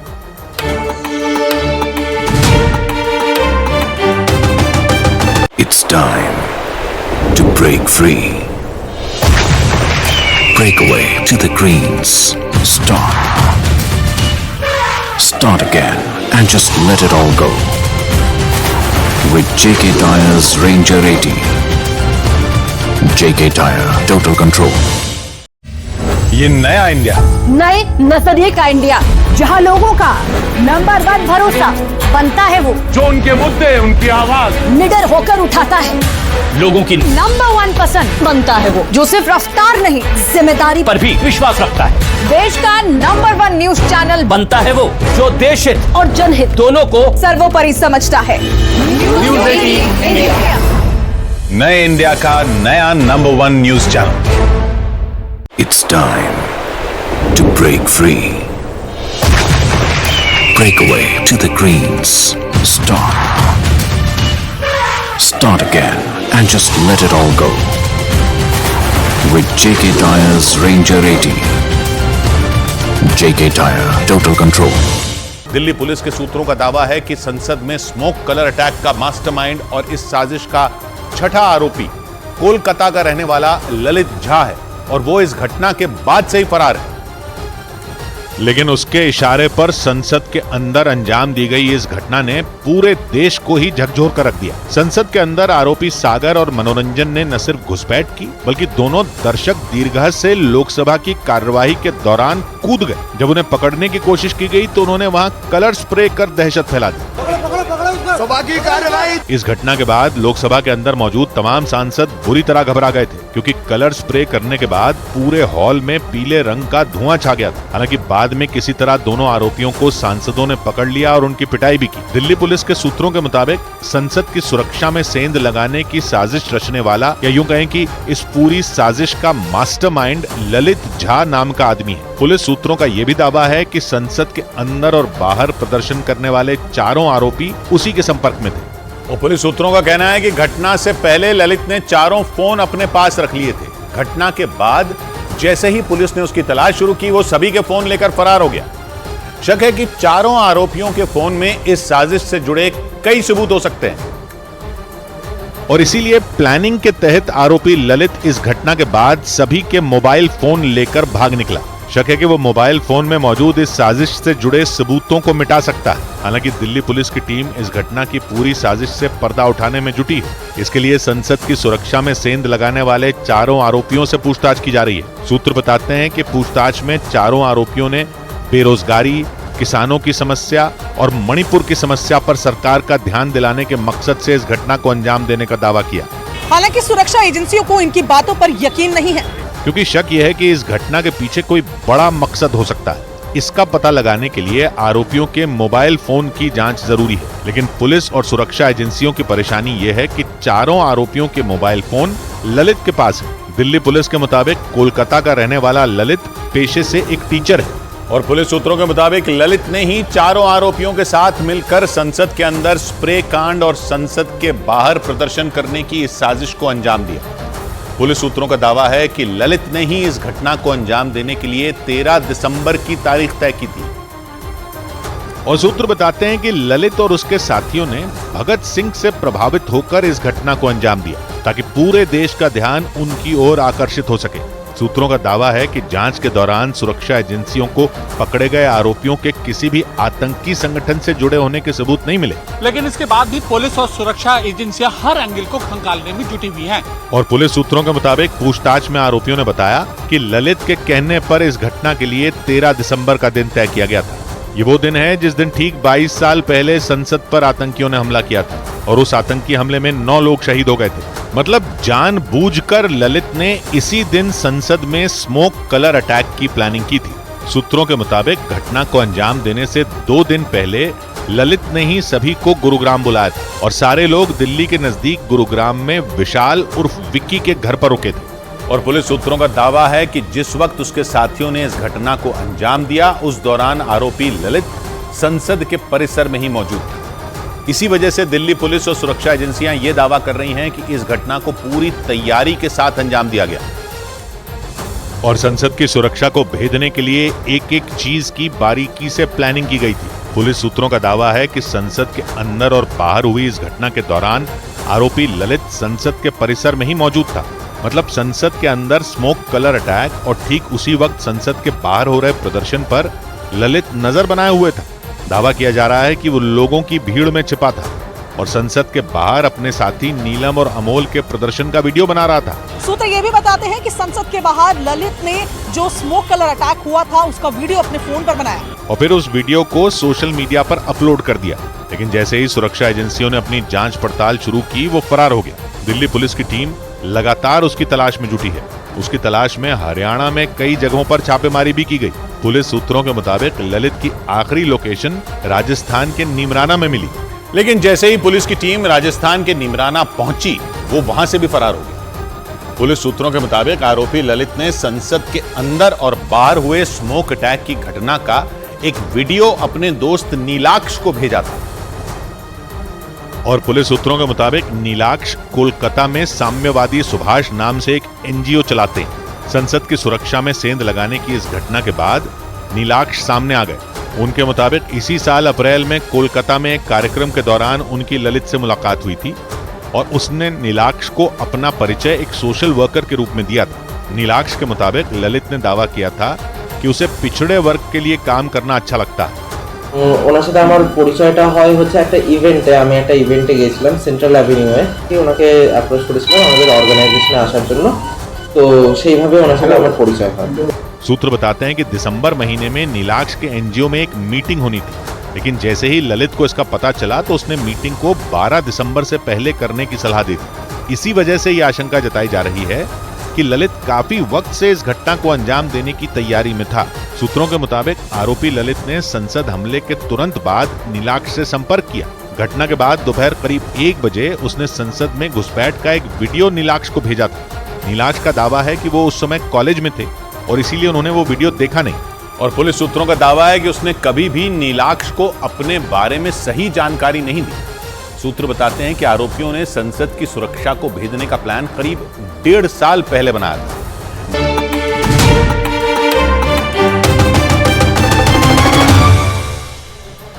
उधर बड़ी खबर आई लाल सागर में हूथी लड़ाकों से निपटने की तैयारी से जुड़ी। अमेरिका ने लाल सागर में हूथी लड़ाकों की घेरेबंदी के लिए ऑस्ट्रेलिया से मदद मांगी है। अमेरिका ने यह मांग की कि ऑस्ट्रेलिया भी लाल सागर में अपने युद्धपोत भेज दे। इसका मतलब यह कि यमन के हूथी लड़ाकों के खिलाफ अमेरिका आर पार के मूड में है, क्योंकि पिछले कई दिनों से हूथी लड़ाकों ने लाल सागर में आतंक मचा रखा है। इसी वजह से लाल सागर में इन दिनों जंग जैसे हालात बन गए हैं। हूथी लड़ाकों ने गाजा में इजरायल की कार्रवाई के विरोध में लाल सागर से गुजरने वाले जहाजों को टारगेट बना रखा है, जबकि अमेरिका और इजरायल के अलावा कई देशों के युद्धपोत वहां तैनात हैं। लेकिन इसके बावजूद हूथी लड़ाके जहाजों पर हमला करने से बाज नहीं आ रहे। हाल के दिनों में उनके हमले इतने बढ़ गए हैं कि लाल सागर से गुजरने से पहले सभी देशों के जहाजों को कई बार सोचना पड़ रहा है। इस बीच अमेरिका ने हूथी लड़ाकों से निपटने के लिए ऑस्ट्रेलिया से मदद मांगी। अमेरिका ने ऑस्ट्रेलिया से यह अपील की कि वो लाल सागर में अपने युद्धपोतों को जल्द से जल्द तैनात करे। हालांकि अमेरिका के यूएसएस कार्नी समेत कुछ दूसरे युद्धपोत पिछले कुछ दिनों से वहां मौजूद हैं। लेकिन माना जा रहा है कि हूथी लड़ाकों के हमलों को पूरी तरह रोकने के लिए समंदर में युद्धपोतों की संख्या कम पड़ रही है। खबर है कि अमेरिका की इस मांग पर ऑस्ट्रेलिया ने तुरंत हामी नहीं भरी, बल्कि वो कुछ दिन विचार करने के बाद ही इस पर कोई फैसला लेगा, क्योंकि ऑस्ट्रेलिया ने चीन से बढ़ते खतरे को देखते हुए अपने कई युद्धपोत हिंद और दक्षिणी प्रशांत महासागर में भी तैनात कर रखे हैं। ऐसे में ऑस्ट्रेलिया उन मोर्चों को खाली नहीं छोड़ना चाहता।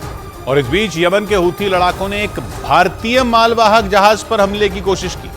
उन्होंने यमन में अपने कब्जे वाले इलाके से 2 मिसाइलें दागी और उनका मकसद भारतीय मालवाहक जहाज को लाल सागर में ही तबाह करना था। लेकिन हूथी लड़ाकों की दोनों मिसाइलें अपने निशाने से चूक गईं। इस तरह भारत का जहाज उनके हमले में बाल बाल बच गया। खबरों के मुताबिक ये जहाज कर्नाटक के मंगलुरु से रवाना हुआ था और उसे लाल सागर को पार कर स्वेज नहर की तरफ जाना था। स्वेज नहर मिस्र से लगा समंदर का वो हिस्सा है जो भूमध्य सागर और लाल सागर को जोड़ता है। और जैसे ये जहाज यमन से निकला, उस पर हूथी लड़ाकों ने मिसाइलें बरसा दी, लेकिन वो अपने प्लान में कामयाब नहीं हो सके। जिस भारतीय जहाज पर हमले की कोशिश की गई, उस पर सवार सभी लोग पूरी तरह सुरक्षित बताए गए। यही नहीं, खबर है कि हूथी लड़ाकों के खतरे के बावजूद ये जहाज वहां से एक बार फिर अपनी मंजिल की तरफ रवाना हो गया। और अमेरिका ने दावा किया कि हूथी लड़ाकों ने न सिर्फ भारत के जहाज पर हमले की कोशिश की, बल्कि वो लाल सागर में एक और जहाज को निशाना बनाने की तैयारी में थे। दावा है कि हूथी लड़ाकों का ये हमला नाकाम कर दिया गया।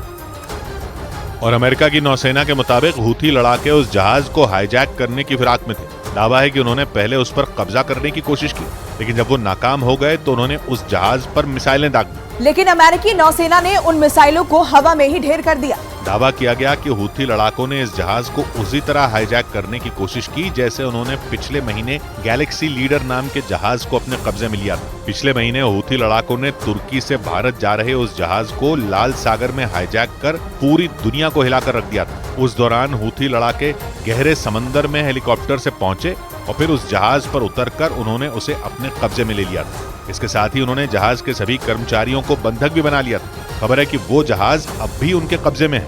यानी लाल सागर में हूथी लड़ाकों के हमले को रोकना अमेरिका और इजरायल के सामने सबसे बड़ी चुनौती है। इस बीच इजरायल के राष्ट्रपति इसहाक हेर्जोग ने अंतर्राष्ट्रीय गठबंधन बनाकर हूथी लड़ाकों के खिलाफ जंग लड़ने की अपील की। और इसके साथ ही इजरायल के राष्ट्रपति इसहाक हेर्जोग ने हूथी लड़ाकों को चेतावनी भी दी थी। उन्होंने दो टूक कह दिया कि लाल सागर को लगातार निशाना बनाकर हूथी लड़ाकों ने जंग के सिवा कोई दूसरा रास्ता नहीं छोड़ा।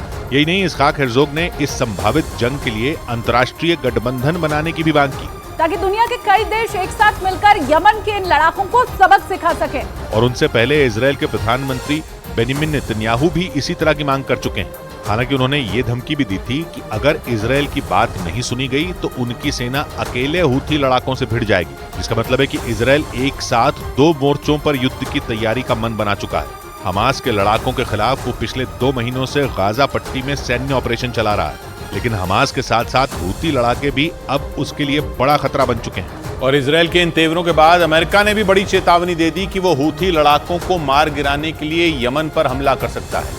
इसे यमन के लिए बहुत बड़ी धमकी माना जा रहा है, क्योंकि हूथी लड़ाकों की वजह से यमन अमेरिका का निशाना बन सकता है। वो अमेरिका जिसे दुनिया का सबसे ताकतवर देश माना जाता है और जिसके पास खतरनाक हथियारों की संख्या किसी भी देश से कई गुना ज्यादा है, जबकि यमन अमेरिका के सामने कहीं भी नहीं टिकता। लेकिन उसी यमन के हूथी लड़ाकू ने इन दिनों लाल सागर में अमेरिका का सिरदर्द बढ़ा रखा है। और इसी वजह से अमेरिकी विदेश विभाग की ओर से जारी बयान में इस बात के संकेत दिए गए कि अगर हूथी लड़ाकों ने लाल सागर में हमले नहीं रोके तो उनका खात्मा करने के लिए अमेरिकी सेना यमन में घुस सकती है। अमेरिकी मीडिया के मुताबिक सीरिया और इराक में अमेरिकी सैन्य ठिकानों पर हो रहे हमलों को लेकर बाइडेन सरकार पहले से ही विपक्ष के निशाने पर है और ऐसे में लाल सागर में भी अमेरिकी सेना को मिल रही चुनौती ने बाइडेन सरकार पर सख्त एक्शन लेने का दबाव बढ़ा दिया है। माना जा रहा है कि इसी वजह से अमेरिका ने लाल सागर में अपने युद्धपोतों और सैनिकों की संख्या बढ़ा दी और माना जा रहा है कि अमेरिका का यह सख्त रवैया ईरान के लिए भी बड़ा संदेश है, क्योंकि ईरान यमन के हूथी लड़ाकों का समर्थन करता है और इसी वजह से ईरान अमेरिका के निशाने पर है। अमेरिका कई बार यह आरोप लगा चुका है कि सीरिया और इराक में उसके सैन्य ठिकानों पर हो रहे हमलों के पीछे ईरान का ही हाथ है। अमेरिका के मुताबिक ईरान ही हूथी लड़ाकों को भड़काने में जुटा है और उसी के इशारे पर लड़ाकों ने लाल सागर में ऐसी स्थिति बना दी है कि वहां कभी भी जंग शुरू हो सकती है। ईरान हूथी लड़ाकों की न सिर्फ पैसों से मदद करता है बल्कि आरोप है कि वो उन्हें अपने हथियार भी देता है और उन्हीं हथियारों के दम पर हूथी लड़ाके इन दिनों अमेरिका और इजरायल को आंख दिखा रहे हैं। इन दोनों देशों की धमकियों के बावजूद वो रोजाना किसी न किसी जहाज पर हमले की कोशिश में जुटे हुए हैं। इस वजह से लाल सागर, जो दुनिया के सबसे व्यस्त समुद्री मार्गों में एक है, वहां के हालात बिगड़ चुके हैं। इस इलाके से कई देशों के बड़े बड़े जहाज गुजरते हैं। आशंका जताई जा रही है कि अगर जल्द ही वहां तनाव खत्म नहीं हुआ तो इससे कई देशों की आर्थिक हालत खराब हो सकती है। और इस बीच अमेरिका के राष्ट्रीय सुरक्षा सलाहकार जेक सलिवन अचानक सऊदी अरब के दौरे पर पहुंच गए। सऊदी अरब के टीवी चैनल अल अरबिया के मुताबिक उन्होंने प्रिंस मोहम्मद बिन सलमान के साथ इजरायल और हमास के बीच जारी जंग पर चर्चा की और खबर है कि उनके बीच इजरायल और हमास की जंग को खत्म करने के मुद्दे पर भी मंथन हुआ। अमेरिका के राष्ट्रीय सुरक्षा सलाहकार जेक सलिवन की इस यात्रा की घोषणा पहले से नहीं की गई थी। वो अचानक सऊदी अरब पहुंचे और राजधानी रियाद में उन्होंने प्रिंस मोहम्मद बिन सलमान से मुलाकात की। उनकी ये यात्रा ऐसे वक्त में हुई जब अमेरिका इजरायल पर जंग जल्द खत्म करने का दबाव बना रहा है। अमेरिका इजरायल को पहले ही ये चेतावनी दे चुका है कि अगर नेतन्याहू ने गाजा में हमले नहीं रोके तो वो दुनिया के कई देशों से मिल रहा समर्थन खो देंगे। यानी जो देश इस वक्त इजरायल के साथ खड़े हैं वो उसके खिलाफ भी खड़े हो सकते हैं और इससे इजरायल की मुसीबत बढ़ सकती है। अमेरिका गाजा में बड़ी संख्या में बच्चों और महिलाओं की मौत पर भड़का हुआ है, क्योंकि इसकी वजह से इजरायल के साथ साथ पूरी दुनिया में अमेरिका की भी किरकिरी हो रही है और अमेरिका अपनी साख बचाने के लिए दुनिया को ये दिखाने की कोशिश में जुटा है कि वो इस जंग को जल्द खत्म कराना चाहता है। उधर बड़ी खबर आई चीन की एक बहुत बड़ी साजिश से जुड़ी। हांगकांग के अखबार साउथ चाइना मॉर्निंग पोस्ट के मुताबिक चीन ने अमेरिका के चिनूक हेलीकॉप्टर को चुराने की साजिश रची थी। इसके लिए चीन ने ताइवान की एयरफोर्स के एक पायलट को रिश्वत भी दी थी। साउथ चाइना मॉर्निंग पोस्ट के मुताबिक चीन ने ताइवान के उस पायलट से मिलिट्री ड्रिल के दौरान चिनूक हेलीकॉप्टर को चीन के युद्धपोत पर उतारने की डील की थी। हालांकि अगस्त महीने में ही चीन के एक जासूस के पकड़े जाने के बाद चीन की प्लानिंग पर पानी फिर गया।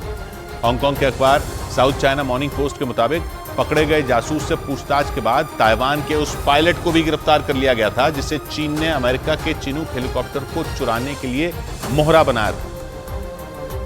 यानी ताइवान पर कब्जे की मंशा पाले हुए चीन की निगाहें अमेरिका के खतरनाक हेलीकॉप्टर चिनूक पर थी, क्योंकि चिनूक हेलीकॉप्टर किसी भी जंग में हारी हुई बाजी पलटने का दम रखता है। इस बेहतरीन हेलीकॉप्टर से दुश्मन खौफ खाते हैं। अमेरिका में बने चिनूक हेलीकॉप्टर के पास टैंक और तोप को भी लोड कर ऊंची उड़ान भरने की गजब की क्षमता है। यानी चिनूक हेलीकॉप्टर की शक्ति देखकर दुश्मन के पसीने छूट जाते हैं। और यही वजह है कि चीन अपनी वायुसेना के बेड़े में चिनूक जैसे हेलीकॉप्टर को शामिल करना चाहता है। साउथ चाइना मॉर्निंग पोस्ट के मुताबिक चीन की सेना ने ताइवान की वायुसेना के एक पायलट को रिश्वत देकर चिनूक हेलीकॉप्टर चुराने का प्लान बनाया था और इसके लिए चीन की सेना के अधिकारियों ने ताइवान की फौज के एक रिटायर्ड अफसर से संपर्क किया था। साउथ चाइना मॉर्निंग पोस्ट के मुताबिक ताइवान सेना का वो रिटायर्ड अफसर चीन के लिए जासूसी का काम करता था और उसी ने ताइवान की वायुसेना के पायलट को अमेरिका के चिनूक हेलीकॉप्टर को चुराने के लिए राजी किया था। साउथ चाइना मॉर्निंग पोस्ट में छपी खबर के मुताबिक चीन की सेना के अफसरों ने जून महीने में प्लान बनाया था कि अगस्त में होने वाले अमेरिका और ताइवान के संयुक्त सैन्य अभ्यास के दौरान चिनूक हेलीकॉप्टर की चोरी को अंजाम दिया जाएगा। इसके लिए यह तय हुआ था कि चीन का एक युद्धपोत ताइवान की सीमा से करीब 44 किलोमीटर दूर तैनात रहेगा, जिस पर चोरी के बाद चिनूक हेलीकॉप्टर को उतारा जाएगा। यानी अमेरिका और ताइवान की सेना के नाक के नीचे से चीन चिनूक हेलीकॉप्टर की चोरी करने वाला था। और अमेरिका या ताइवान के रडार हेलीकॉप्टर की चोरी पकड़ न पाए, इसके लिए उसके पायलट को चीन ने चिनूक हेलीकॉप्टर को कम ऊंचाई पर उड़ाने के निर्देश दिए थे। हालांकि हांगकांग के अखबार साउथ चाइना मॉर्निंग पोस्ट के मुताबिक चीन के ऑफर को ताइवान के उस पायलट ने पहले ठुकरा दिया था, लेकिन बाद में जब चीन के जासूसों ने रिश्वत की रकम बढ़ा दी और उसके परिवार को थाईलैंड शिफ्ट करने का वादा किया तो उसने इस चोरी को अंजाम देने के लिए हामी भरी और चीन के जासूसों के साथ मिलकर चिनूक हेलीकॉप्टर की चोरी की प्लानिंग में जुट गया। लेकिन साउथ चाइना मॉर्निंग पोस्ट के मुताबिक ताइवान की सेना का पूर्व अधिकारी और चीन का जासूस अगस्त के पहले हफ्ते में ही पकड़ लिया गया। इसके बाद पूछताछ में उसने चिनूक हेलीकॉप्टर की चोरी की पूरी प्लानिंग बता दी और इस चोरी को अंजाम देने वाले पायलट का भी नाम बता दिया। इसके बाद ताइवान की सेना ने आरोपी पायलट को दबोच लिया। यानी चीन की चिनूक हेलीकॉप्टर की चोरी के प्लान पर पूरी तरह पानी फिर गया और चीन के जासूस और वायुसेना के उस पायलट को जेल में डाल दिया। ताइवान की अदालत में दोनों पर चले मुकदमे के मुताबिक अमेरिका का हेलीकॉप्टर चुराने के बदले में ताइवान के उस पायलट को पहले करीब $6,500 यानी भारतीय रुपयों में करीब 5 लाख हर महीने देने का लालच दिया गया था। लेकिन उसके मना करने पर रिश्वत की रकम बढ़ाकर एक मुश्त $1.5 करोड़ यानी भारतीय रुपयों में करीब 120 करोड़ कर दी गई और उसे उस पायलट ने स्वीकार कर लिया। इतना ही नहीं, जंग छिड़ने की स्थिति में उसके परिवार को सुरक्षित थाईलैंड भेजने का वादा भी चीन ने किया था। यानी चीन अमेरिका का हेलीकॉप्टर चोरी के बाद ताइवान और अमेरिका के साथ जंग लड़ने के लिए भी तैयार था। खबरों के मुताबिक चीन अपनी वायुसेना को अमेरिका के चिनूक हेलीकॉप्टर जैसा दमदार हेलीकॉप्टर देना चाहता है। चिनूक हेलीकॉप्टर बनाने वाली अमेरिकी कंपनी बोइंग की वेबसाइट के मुताबिक दुनिया भर के 20 देश उसके इस ताकतवर हेलीकॉप्टर का इस्तेमाल करते हैं। लेकिन चीन ने अमेरिका से ये हेलीकॉप्टर कभी नहीं खरीदा। यानी चीन की सेना के पास चिनूक जैसा दमदार हेलीकॉप्टर नहीं है और खबरों के मुताबिक चिनूक हेलीकॉप्टर की चोरी करके चीन रिवर्स इंजीनियरिंग के जरिए उसके जैसा हेलीकॉप्टर बनाना चाहता है। रिवर्स इंजीनियरिंग मतलब किसी मशीन के हिस्से को अलग अलग करके उसके ढांचे को समझकर वैसा ही प्रोडक्ट बना लिया जाता है। मतलब एक प्रोडक्ट या मशीन की नकल करके उससे मिलता जुलता दूसरा नया प्रोडक्ट बना लेना। और माना जाता है कि चीन को इस कला में महारत हासिल है। खबरों के मुताबिक पहले भी चीन ने कुछ लड़ाकू विमान और हेलीकॉप्टर इसी तरह रिवर्स इंजीनियरिंग का इस्तेमाल करके बना लिए और जब उसकी नजर अमेरिका के महाबली हेलीकॉप्टर चिनूक पर है, ऊंचाई वाले और दुर्गम इलाकों में भारी भरकम सैन्य सामान ले जाने की ताकत रखने वाले चिनूक हेलीकॉप्टर का लोहा दुनिया के कई देश मानते हैं और इसका इस्तेमाल करते हैं। चिनूक बनाने वाली अमेरिकी कंपनी बोइंग के मुताबिक CH-47 Chinook helicopter double engine वाला दमदार हेलीकॉप्टर है जो करीब 315 किलोमीटर प्रति घंटा की रफ्तार से उड़ान भर सकता है। ये महाबली हेलीकॉप्टर साजो सामान के साथ 55 सैनिकों को लेकर उड़ान भर सकता है। करीब 12 टन वजन उठाने की इसकी ताकत इसे दूसरे हेलीकॉप्टरों से अलग बनाती है।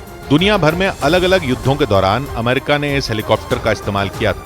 हालांकि पिछले साल चिनूक हेलीकॉप्टर के HH-47 वेरिएंट में ईंधन लीक होने की घटना के बाद अमेरिका ने अपने सभी 400 हेलीकॉप्टरों की उड़ान पर रोक लगा दी थी। बोइंग कंपनी का दावा है कि बहुत जल्द हेलीकॉप्टर की गड़बड़ी को ठीक कर लिया जाएगा और उसे दोबारा इस्तेमाल में लाया जाएगा। उधर ऑस्ट्रेलिया के क्वींसलैंड में आए जैस्पर तूफान ने जमकर तबाही मचा दी। मौसम विभाग के मुताबिक तूफान जैस्पर का प्रभाव कमजोर तो हुआ लेकिन उसका खतरा अब भी बना हुआ है और इसीलिए मौसम विभाग ने अगले 24 घंटे के लिए भी भारी बारिश का अलर्ट जारी किया क्योंकि जैस्पर तूफान ने वहां इस कदर तबाही मचाई कि कई इलाकों में लोग बिना बिजली के रहने को मजबूर हो गए। वहां से जो तस्वीरें सामने आई उसमें तेज हवाओं के साथ ओले गिरते नजर आए। हवा की तेज रफ्तार और लगातार बरसते ओलों की वजह से वहां सब कुछ धुंधला नजर आने लगा। वहीं एक दूसरी तस्वीर में सड़कों पर बड़े बड़े पेड़ गिरे नजर आए और उसकी वजह से कई रास्ते बंद हो गए। उस वीडियो में एक घर की छत के ऊपर एक बड़ा पेड़ गिरा दिखा। वहीं उस घर के बाहर लगी रेलिंग पर भी एक पेड़ गिरा नजर आया और उसकी वजह से वो रेलिंग टूट गई। बताया गया कि लगातार बारिश और तेज हवाओं ने वहां रहने वाले लोगों की परेशानी बढ़ा दी। इधर मजबूत ग्लोबल संकेतों की वजह से भारतीय शेयर बाजार में तेजी रही और सेंसेक्स 929 अंक चढ़कर बंद हुआ। इस दौरान सभी सेक्टर के शेयरों में तेजी रही और सबसे ज्यादा तेजी आईटी और रियल्टी सेक्टर के शेयरों में देखने को मिली, जिससे बॉम्बे स्टॉक एक्सचेंज का सेंसेक्स 929 अंक चढ़कर 70,514 पर बंद हुआ, जबकि निफ्टी 256 अंकों के उछाल के साथ 21,182 के स्तर पर पहुंच गया। और शेयर बाजार की खबर तो आपको कई जगह मिल जाएगी, लेकिन शेयर बाजार का एक्सपर्ट आपको बनाएगा सिर्फ मनी कंट्रोल प्रो। आपने पत्थर कहा जिनको उन्हें पहचानिए, आपने पत्थर कहा जिनको उन्हें पहचानिए, पत्थरों में आग होती है हमारी मानिए। 100 बात की एक बात कही प्रतीक ने, घूमती है मौत सबको गोद में लेकर, यहां कौन कितना मर चुका है सिर्फ इतना जाने। मिलते हैं कल, घड़ी जब इशारा करेगी 9 बजे रात का।